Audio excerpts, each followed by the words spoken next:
Ang bawat pagtatapos ay hindi nangangahulugan ng isang pagwawakas. Bagkus, ito ang pagsibol ng isang bagong kabanata, ng isang bagong kwento ng pakikibaka, pagkabigo at tagumpay. Ito ay isa ring patutuo sa inyong di matatawarang tiyaga at dedikasyon sa inyong buhay estudyante. Ang inyong edukasyon ay ang inyong pinakamalakas na sandata. Panatilihin itong matalas at patuloy na matuto upang harapin ang mga hamon ng mundo. Isang mapagbunying hapon sa lahat.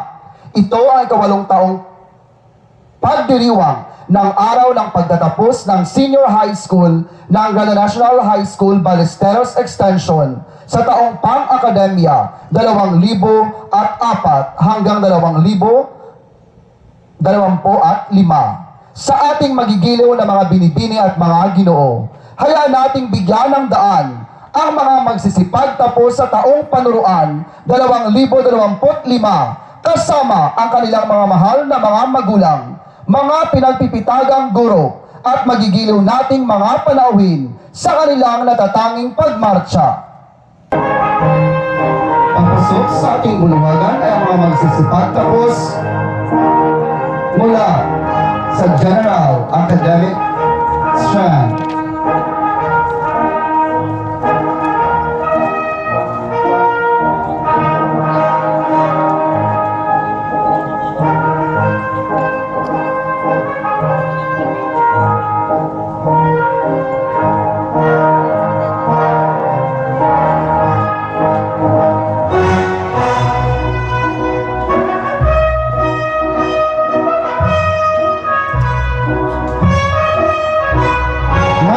Bigyan natin ng masiglang pagsalubong upang tanggapin ang mga magsisipag tapos sa klase ng Technical Vocational Livelihood Track Home Economics na pinamumunuan ng kanilang tagapag-ilaw ng kaalaman na si Ginang Janelle C. Mayordomo.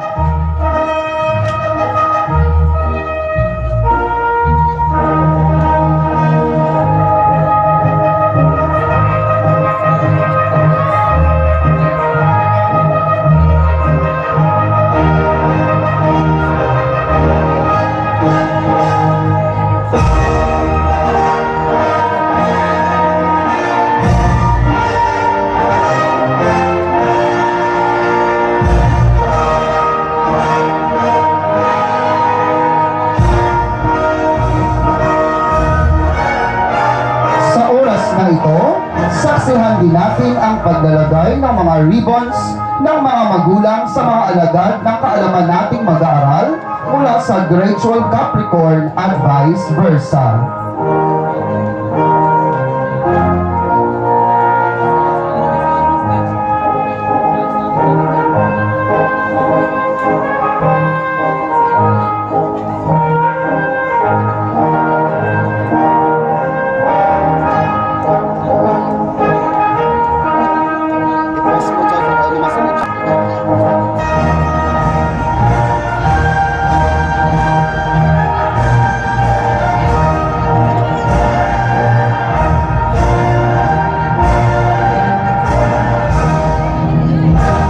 Bigyan natin ang masiglang pagsalubong upang tanggapin ang mga magsisipag tapos sa klase ng Technical Vocational Livelihood Track Home Economics na pinamumunuan ng kanilang tagapag-ilaw ng kaalaman na si Binibining Dailin B. Flores.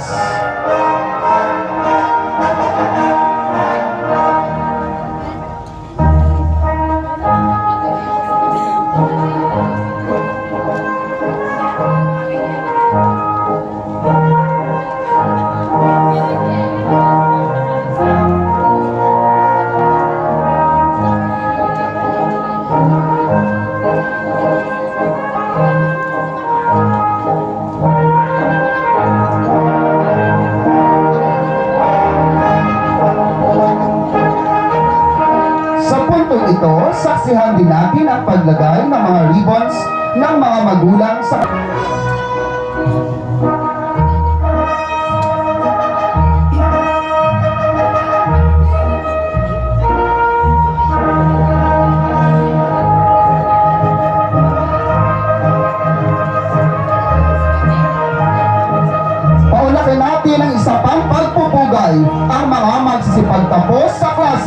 ng Technical, Vocational, Livelihood, Industrial Arts, Carpentry na pinamumunuan ng kanilang tagapagbukas ng pinto ng karunungan na si Ginang Rochelle B. Alpasan.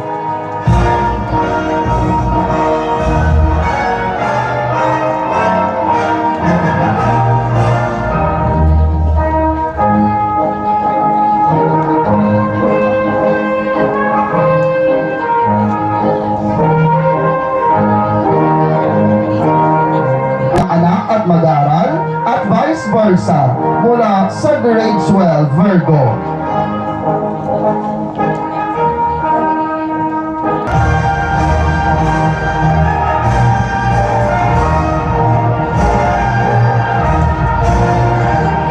Ngayon din paanakan natin ang isa pang pagpupugay ang mga magsisipag tapos na magigiting nating mga mag-aaral ng ALS program kasama ang kanilang tagapangasiwang guro na si Ginang Rosmy S. Plasencia.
Sa huli, saksihan din natin ang paglagay ng mga ribbon sa ating ALS graduates. Mga opisyal ng PTA at mga pinuno ng barangay. Sa huli, isang masigabong na palakpakan.